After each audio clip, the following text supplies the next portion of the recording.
નમસ્કાર મિત્રો, મારા વિડીયોમાં તમારું સ્વાગત છે। આજે હું તમને જણાવીશ કે દીકરીનો હાથ કેવા વ્યક્તિના હાથમાં સોંપવો જોઈએ। દીકરી માટે એવા જીવનસાથીની પસંદગી કરજો જે માત્ર શિક્ષિત જ નહીં પણ માનસિક રીતે સમજદાર, પ્રામાણિક અને સ્વતંત્ર નિર્ણય લેવાની ક્ષમતા ધરાવતો હોય। જે પુરુષ પોતાની દરેક નાની મોટી બાબતો માટે પોતાની માતા કે અન્ય પર નિર્ભર રહે છે અને જેનું જીવન બીજાના ઇશારા પર ચાલે છે, તે ક્યારેય મજબૂત પરિવારનું નિર્માણ કરી શકતો નથી। આવા અપરિપક્વ વ્યક્તિમાં પોતાની ભૂલો સ્વીકારવાની હિંમત હોતી નથી। પરિણામે જ્યારે પણ જીવનમાં કોઈ સમસ્યા ઊભી થાય છે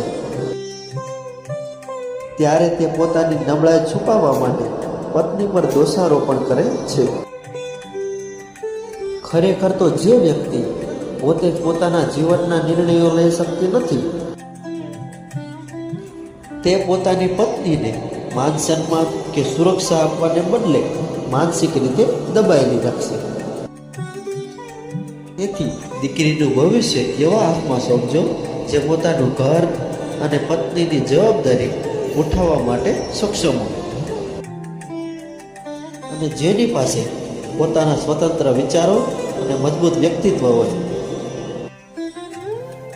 તો આવા જ વિડીયો જોવા માટે મારી ચેનલને લાઈક કરો, શેર કરો અને સબસ્ક્રાઈબ કરો।